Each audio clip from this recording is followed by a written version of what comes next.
오늘 이 아침에 우리에게 주시는 말씀은 로마서 5장 1절에서 4절 말씀과 11절 말씀입니다. 로마서 5장 1절에서 4절입니다. 그러므로 우리가 믿음으로 의롭다 하심을 받았으니 우리 주 예수 그리스도로 말미암아 하나님과 화평을 누리자. 또한 그로 말미암아 우리가 믿음으로 서 있는 이 은혜에 들어감을 얻었으며 하나님의 영광을 바라고 즐거워하느니라. 다만 이뿐 아니라 우리가 환난 중에도 즐거워하나니 이는 환난은 인내를, 인내는 연단을, 연단은 소망을 이루는 줄 알미로다. 11절입니다. 그뿐 아니라 이제 우리로 화목하게 하신 우리 주 예수 그리스도로 말미암아 하나님 안에서 또한 즐거워하느니라. 아멘.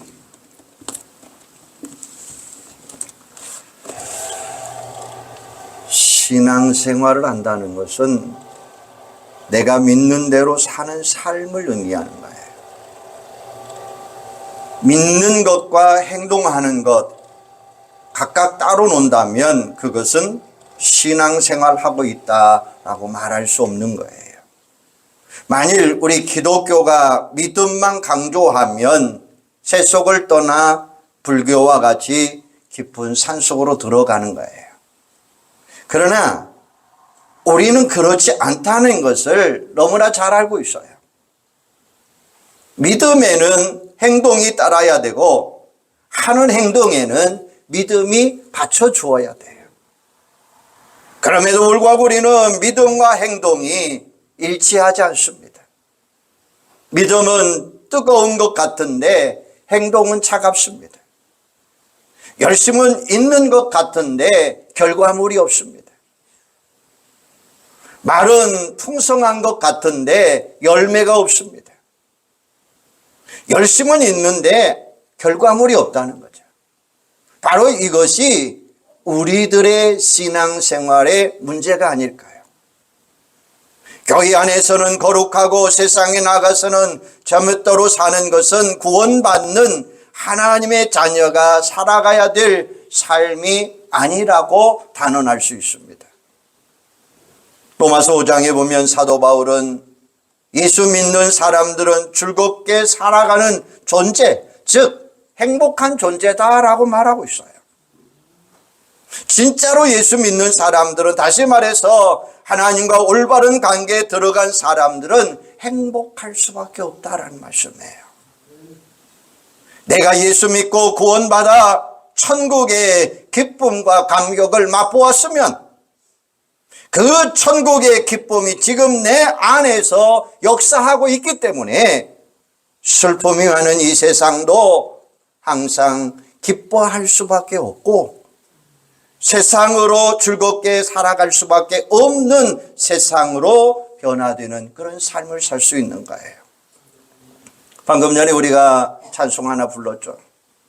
438장 내 영혼이 은총 입어 중한 죄짐 벗고 보니 슬픔 많은 이 세상도 천국으로 하도다. 같이 하겠습니다. 할렐루야 찬양하세 내 모든 죄 사함받고 주 예수와 동행하니 그 어디나 하늘나라. 할렐루야. 여러분, 내 영혼이 은총 입어 중한 죄짐 벗고 보니 슬픔 많은 이 세상도 천국이 된 줄로 믿습니다. 주님과 동행하면 그 어디나 하나님의 나라인 줄로 믿습니다. 예수 믿으면 진정 내 안에 주님의 기쁨이 있어야 된다는 사실이에요. 구원받았는데도 여전히 내 삶에 기쁨이 없다면 이건 기적 중에 기적이에요. 왜입니까? 진짜로 예수 믿는다면 내 삶의 기쁨이 충만해야 된다고 하는 사실이죠. 그런데 여러분, 우리가 잃어버린 것을 찾으려면 우선 먼저 그것을 어디에서 잃어버렸는지 꼼꼼하게 한번 생각해 보세요. 우리 인간이 에덴 동산의 행복을 잃어버린 것은 바로 죄 때문 아닙니까? 우리 인간이 기쁨을 잃어버린 것은 하나님과의 관계가 파괴되어 버렸기 때문이에요. 부부간의 화평이 깨어졌는데 가정이 행복할 수 있다는 것, 이건 기적 중에 기적이잖아요. 그래서 오늘 본문 1절에 보면 그러므로 우리가 믿음으로 의롭다 하심을 받았으니 우리 주 예수 그리스도로 말미암아 하나님과 화평을 누리자라고 말씀해요. 여기서 예수 그리스도로 말미암아라는 단어와 하나님과라고 하는 단어, 얼마나 중요한 의미를 지니고 있는지 몰라요. 우리가 누리는 화평, 평화, 행복, 이건 바로 예수 그리스도로 말미암아 우리에게 주어지는 거예요. 하나님과 함께 누리는 행복이라는 거예요. 이를 역으로 말하면 이 세상에는 참된 화평, 참된 행복은 없다는 말이 아니겠습니까? 그렇다면 여러분, 참된 행복은 도대체 무엇일까요? 심리학자 에릭 포름은 소유나 존재다라는 말을 했어요. 인간의 행복이 소유에 있는 것이 아니라 존재에 있다라고 하는 사실이죠. 행복의 열매가 있어서 내가 따먹는 것이 아니다라는 말이에요. 복 받는 것이기보다는 성경을 통해서 면밀히 살펴보면 복이 있는 것입니다. 복 있는 사람이 복 있는 존재가 되는 것입니다. 지금도 수많은 사람들이 소유 속에 행복이 있는 줄 알고서 거기에 목숨 걸고 살아가고 있어요. 지금까지 많은 사람들이 행복을 찾아 소유의 시장을 낱낱이 뒤져가고 있어요. 정치 시장에서 권력을 얻어보았지만 그 권력이 우리를 행복하게 만들어주지 않아요. 목마른 사람이 바닷물을 마시면 마실수록 더 깊은 갈증을 느낄 수밖에 없듯이 그것은 많이 가지면 가질수록 우리 인생을 더 허무하게 만들어지고 더 목마르게 만들어갈 뿐이다라는 말씀이에요.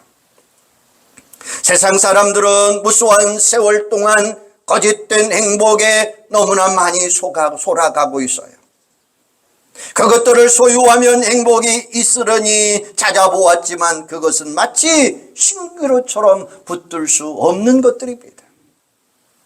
혹여 얻었다 할지라도 그 안에서 참된 행복은 찾을 수 없어요. 모두 다 일시적인 것들이고 모두 다 순간적인 것들이에요. 사랑하는 여러분, 행복의 조건은 환경 속에 있는 것이 아니다는 거예요. 부자 청년이 예수님께 찾아와서 어떻게 하면 내가 영생을 얻으리까라고 물었어요. 이 예수님은 이렇게 말씀합니다. 너를 근심하게 만들고 염려하게 만드는 모든 재물을 팔아 가난한 자들에게 나누어 주고 나를 따르라. 이 부자 청년은 재물이 많은 거로 근심하며 돌아갔더라라고 이야기하잖아요. 그렇습니다. 우리도 다 짊어지고서는 예수를 따르려고 하니 무거울 뿐이에요. 아니, 예수 믿는 다음에도 세상 부귀 영화를 누리기 위해 예수 믿는 것이 참 착각하고 살아가고 있어요. 한마디로 진짜 행복이 무엇인지 몰라요. 좋은 집이 필요합니다. 좋은 옷도 필요합니다. 좋은 차도 필요합니다. 하지만 그 모든 것들은 내게 진정 복 있는 존재가 된 다음 문제라는 거예요. 일찍이 마틴 루터는 이런 말을 했어요. 행복은 존재의 문제요. 그것은 곧 하나님과의 관계다라고 이야기해요. 그러므로 우리가 믿음으로 의롭다 하심을 받았으니 참된 행복을 누리는 스타트의 시점은 바로 예수 그리스도. 나의 구주를 믿음으로 의롭다 하심을 받는 그 시점에서부터 출발해야 된다는 사실이에요. 따라서 참된 행복이라고 하는 것은 사회, 정치, 경제, 문화의 문제가 아니라 바로 나의 신앙의 문제라는 사실이에요. 성 어거스틴은 하나님 안에서 기쁨을 얻기까지 우리 인간은 진정한 기쁨의 삶을 살아갈 수 없다. 우리 주 예수 그리스도 안에서 기쁨을 누리기까지는 우리 인생은 참된 행복을 얻을 수 없다는 말씀이에요. 예수 품 안에서 참된 안식을 얻기까지는 우리 인생은 진정한 쉼의 삶터를 얻을 수 없다는 사실이에요. 그래서 초창기 기독교가 사람들에게 준 가장 큰 임팩트는 예수 믿고 기쁘다, 예수 믿고 즐겁다, 예수 믿고 행복하다라는 것이었어요. 사랑하는 여러분, 오늘 이 시간 하나님께서 주시는 기쁨과 행복이 무엇인지 온전하게 발견하시고 주 안에서 그 기쁨과 행복을 누리며 살아가는 여러분들이 되기를 주님의 이름으로 축원합니다. 첫째로 하나님이 기뻐하는 삶은 소유가 아니라 존재라는 삶이에요. 전도서를 읽어보면 소유의 삶의 의미가 결국 행복이 아니라 헛된 것이다 라고 이야기하고 있어요. 예수는 우리가 소유하는 삶, 즉 뭔가를 소유하고자 하는 존재에서 하나님을 사랑하는 존재하는 삶으로 변화가기를 원하고 계셔요. 그런데 하나님과 의의 관계가 맺어진 후에야 비로소 그에 따른 행동이 자연스럽게 나올 수 있다는 거예요. 남녀가 사랑하면 같이 밥을 먹을 수 있습니다. 그러나 밥을 같이 먹는다고 해서 남녀가 사랑하는 건 아니죠. 참된 행복은 존재하는 삶, 즉 서로가 상대방의 입장에 들 때에 온전한 경험을 할 수 있다는 거예요. 그래서 예수님은 너에게 복이 임하기를 바란다 라고 하는 식으로 접근하지 않았어요. 누구에게 복이 있을지어다 라고도 아니었어요. 뭐라고 이야기합니까? 이러이러한 자에게 복이 있다라고 말씀하면서 심령이 가난한 자는 복이 있나니 천국이 저희의 것이요 라고 말씀하셨어요. 마음이 가난한 것 자체가 복이라는 거예요. 바로 내가 예수 믿고서 죄사함 받아 이미 복된 존재가 되었습니다. 그런데 소유하는 삶의 인생은 소유가 기쁨이라고 생각하기에 시간이 지나면 지나갈수록 짊어질 것이 더욱 많아지게 된다는 거예요. 그래서 인생이 참으로 힘들고 피곤한 거예요. 그러나 존재하는 삶의 인생을 살아가는 삶은 인생에 짐이 없어요. 다 벗어버리고 나 스스로 복된 존재가 되어 인생을 즐겁게 살아가는 거예요. 성령의 기름 부으심을 받은 후에 초대교회 제자들이 바로 그러했지 않습니까? 베드로가 이르되 은과 금은 내게 없거니와 내게 있는 이것을 내게 주노니 나사렛 예수 그리스도의 이름으로 일어나 걸으라 라고 말씀하셔요.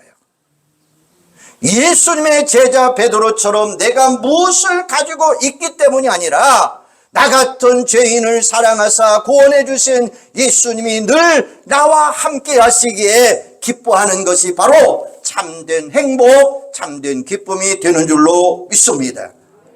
사단 마귀는 우리에게 뭐라고 유혹해요? 내가 너에게 뭘 줄까? 사단 마귀는 순간순간 높아지기를 원합니다. 예수님에게 하나님의 아들이신데 예수님을 시험할 때 기꺼이 그들에게 예수님이 한 이야기가 뭡니까? 야, 너 떡 먹을래? 라는 말이었어요. 야, 한번 뛰어내려 볼래? 라는 말이었습니다. 여러분, 우리는 사단 마귀의 이런 일시적인 유혹에 결코 넘어가서는 안 돼요. 하나님과의 영적인 교제를 온전히 회복함으로 사단 마귀의 유혹을 온전하게 물리치시고 주님 품 안에서 참된 행복을 누리는 여러분들이 되기를 주님의 이름으로 축원합니다. 두 번째로 하나님이 기뻐하는 삶은 환난 중에도 즐거워하는 거예요. 오늘 본문 3절입니다. 우리가 환난 중에도 즐거워하나니 이는 환난은 인내를, 인내는 연단을, 연단은 소망을 이루는 줄 알미로다라고 이야기해요. 예수 잘못 믿는 사람들은 왜 그런지 몰라도 다들 이렇게 생각합니다. 지옥 같은 세상에서 지옥처럼 살다가 죽어서 가는 게 천국이라고. 절대 아니잖아요. 예수 안에서 우리는 늘 기뻐하고 즐겁고 천국 같은 삶을 살다가 우리 생명이 다하는 날 영원한 천국에 다다르게 되는 줄로 믿습니다. 예수 안에 있는 우리는 비록 어려운 환경에 처했다 할지라도 진정한 행복이 있는 줄로 믿습니다. 왜냐하면 우리 주 예수 그리스도로 말미암아 최후의 승리를 얻을 수 있기 때문이라는 말씀이죠. 다만 이뿐 아니라 우리가 환난 중에도 즐거워하나니, 여러분, 예수 믿는 우리는 환난이 없을 때만 즐거워하는 게 아니라는 사실이죠. 환난이 끝난 다음에도 즐거워할 것도 아니에요. 환난과 고난 한가운데 푹 빠져 있을지라도 주님만이 나와 동행하신다면 우리는 반드시 즐거워할 수 있고 기뻐할 수 있고 행복하게 살아갈 수 있다라는 말씀이에요. 여러분, 이 세상에 환난을 즐거워하는 사람 과연 몇이나 될까요? 그러나 예수 믿는 우리에게는 환난의 프레임이 있습니다. 고난의 보너스가 있습니다. 주님의 자녀가 환난을 당하면 우리는 인내할 수 있어요. 인내하다 보면 연단이 되고 연단이 되다 보면 영광을 바라는 소망이 켜지게 될 줄로 믿습니다. 환난 모르고 지내던 평소보다 하나님의 영광이 더 크게 더 아름답게 보여지고 있다고 하는 사실이에요. 환난의 때에 전에는 들렸지 않는 하나님의 음성을 듣기 시작할 수 있습니다. 보기가 우리의 인생을 유지하고 영화가 우리 행복을 줄 알고 살아가던 사람이 모진 어려움을 깨달으면 거기서 깨달음 속에서 하나님의 음성을 들을 수가 있다고 하는 사실이에요. 아, 인생은 부귀 영화를 의지하고 살아가는 존재가 아니라 하나님 의지하며 살아가는 존재구나 라고 하는 사실을 깨달을 수 있는 거예요. 여러분, 소유하는 삶의 사람들에게 있어서 환난의 의미는 가지고 있는 것의 손실을 뜻합니다. 그러나 절대 기쁨을 가지고 있는 존재 삶의 사람들은 환난을 투자로 인내하는 삶을 살 수 있다는 말씀이에요. 인내라는 투자를 통해 연단을 바라보시고 그 연단이라고 하는 인내를 연단이라고 하는 단어를 통해서 마침내 소망을 이루어가는 줄로 믿습니다. 진짜 인물은 환난 현장 속에서 나온다는 말이 있어요. 하나님께서도 당신의 사람을 광야로 키우셨잖아요. 광야에서 연단을 받아 소망을 품게 하셨어요. 예수 잘 믿어도 우리에게는 여전히 어려움 속에 살아가고 있어요. 그렇지만 여러분, 그 어려움이 주는 유익이 있기에 우리는 결코 매몰되지 않습니다. 고난당하는 것이 내게 유익이라. 환난은 인내를, 인내는 연단을, 연단은 소망을 이루는 줄 알미니라. 사랑하는 여러분, 우리가 인생 살다 보면 실망하는데도 두 가지가 있어요. 아직 희망하는 존재가 되지 못했기 때문에 실망하는 것도 그것은 가치가 있는 실망이죠. 그러나 소유하는 삶, 소유하지 못했기 때문에 실망하는 것은 먹을 것만 밝히는 개 같은 삶을 살 수밖에 없다고 하는 사실이에요. 그러므로 어떤 경우에도 결코 흔들리지 마시고 주 안에서 항상 기뻐하면서 사랑의 존재로, 희망의 존재로 소원의 항구를 향해 힘차게 전진하는 여러분들이 되기를 바랍니다. 환난은 인내를, 인내는 소망을, 인내는 연단을, 연다는 소망을 이루는 줄 알고서 환난 중에도 하나님의 영광을 바라보면서 늘 기뻐하고 즐거워하는 여러분들이 되기를 주님의 이름으로 축원합니다. 세 번째로 하나님이 기뻐하는 삶은 참된 행복을 전하는 삶이에요. 11절에 보면 그뿐 아니라 이제 우리로 화목하게 하신 우리 주 예수 그리스도로 말미암아 하나님 안에서 또한 즐거워하느니라 라고 말씀하셔요. 우리 가운데도 하나님 말씀을 그냥 듣고 앉아있는 사람이 있고 하나님의 말씀과 더불어 아름다운 교제를 나누면서 그 말씀을 즐기는 사람이 있어요. 그래서 오늘 본문에 보면 즐거워한다라는 말이 반복되고 있어요. 2절에 보면 하나님의 영광을 바라보고 즐거워하느니라. 3절에 보면 환난 중에도 즐거워하나니. 11절에 보면 하나님 안에서 또한 즐거워하느니라. 사랑하는 여러분, 저는 목사가 된 이후 작고 소박한 꿈이 하나 있습니다. 인생의 방향은 하나님을 만나면 끝이 나고 신앙의 방향은 좋은 교회를 만나면 끝이 난다고 했어요. 바로 우리 교회가 이런 아름다운 교회가 되기를 주님의 이름으로 소망합니다. 그래서 우리 교회 성도들이 주님 품 안에서 모두 다 기뻐하고 즐거워하면서 살아가시고 참된 행복을 맛보시기를 바랍니다. 진정 주 안에서 참된 행복을 살아가는 것이 저 안에 작은 꿈이라고 하는 말씀이에요. 목사로서 여러분에게 바라는 것은 주 안에서 참된 행복을 살아가는 여러분들이 되기를 주님의 이름으로 소망합니다. 그런데 우리 성도들 가운데도 문득문득 넘어지고 영적인 침체 속에 빠져가는 분 만나면 얼마나 마음이 아파요. 참으로 안타깝게도 그들의 내면 세계를 들여다보면 간연적인 신앙생활을 하고 있다고 하는 세상이에요. 이 험한 세상 살아가자면 세련된 종교 하나쯤은 가지고 있는 게 좋은 거지 아니겠어? 주의 날 가서 1시간 예배드리고 나면 내 마음에 얼마나 평안한지 몰라. 그런데 여러분, 기독교는 세상 종교와 달라요. 단지 마음의 평안을 얻기 위해서 나오는 것이 교회가 아니라는 말이에요. 주일은 일요일이 아니라 주님의 날이에요. 우리 주님이 사망 권세 이기시고 부활하신 날이 주일이에요.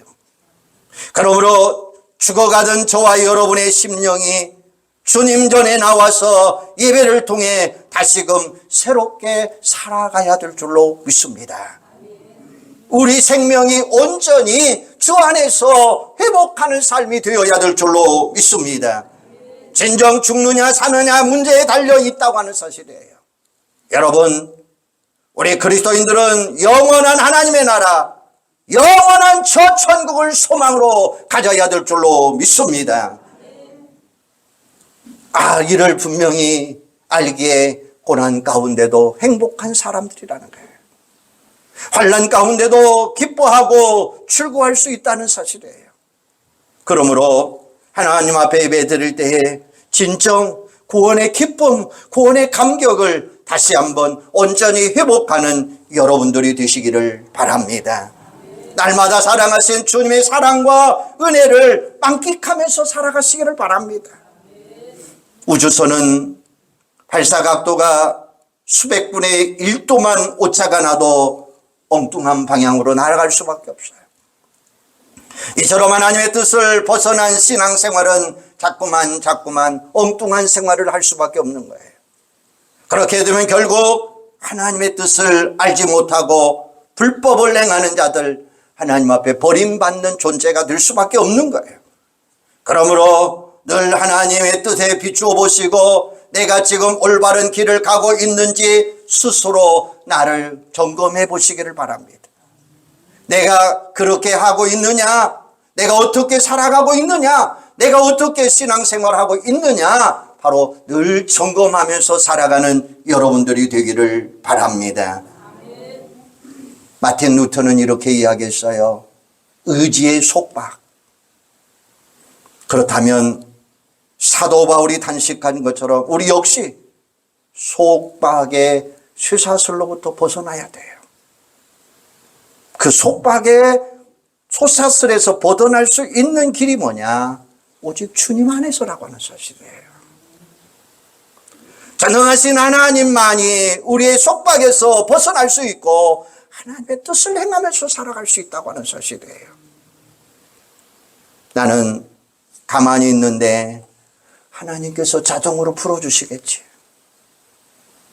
때로는 내 자아와 내 욕망과 내 고집을 꺾어야 될 때, 때로는 내 뜻을 포기해야 될 때, 때로는 내 삶을 새롭게 결단해야 될 때, 때로는 나 자신을 희생해야 될 때, 때로는 모진 아픔을 참고 견뎌야 될 때, 때로는 하나님 앞에서 사생 결단의 부르짖음이 있어야 된다고 하는 사실이에요. 예수님도 부활의 산 소망을 전하기 위해 십자가를 통해서 그 고난을 감수하셨잖아요. 하나님의 뜻을 온전히 이루기 위해 겟세마네 동산에서 우리 주님의 처절한 부르짖음의 기도가 무엇이었습니까? 내 뜻대로 마옵시고 아버지의 뜻대로 하옵소서라는 부르짖음이었습니다. 우리가 진실된 마음으로 기도하면 하나님은 반드시 그 기도를 응답해 주시겠다라고 말씀하셔요.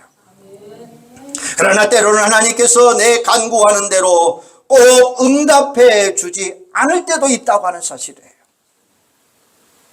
그것이 하나님 편에서는 가장 좋은 방법이고 가장 효과적인 방법으로 내 삶에 역사하고 응답하신 것임을 믿고서 전혀 의심하지 마시기를 바랍니다.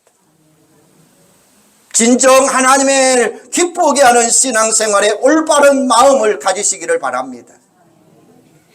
뜻이 하늘에서 이루어진 것 같이 땅에서도 이루어지리라. 우리는 참으로 안타깝게도 계속 하나님께 내 뜻을 이루어 달라고 말씀하고 있어요. 다시 한번 말씀드립니다. 하나님이 기뻐하는 삶은 하나님께서 원하시는 대로 여러분이 살아가는 거예요. 하나님의 뜻대로 사는 것이 곧 하나님을 기쁘게 하는 삶이에요. 이제 이후로는 날마다 예수님처럼 내 뜻대로 마옵시고 아버지의 뜻대로 하옵소서. 아버지 당신의 뜻을 내가 온전히 이루기를 원합니다. 간절히 기도하면서 하나님의 뜻대로 살아가시기를 바랍니다. 마침내 우리 모든 인생 한 사람 한 사람 빠짐없이 환난 중에도 끝까지 믿음을 지킨 욥처럼, 철저히 자신의 죄를 회개한 다윗처럼, 무시로 복음을 전한 사도 바울처럼 하나님이 진정 기뻐하는 삶을 살아가는 여러분들이 되기를 주님의 이름으로 축원합니다.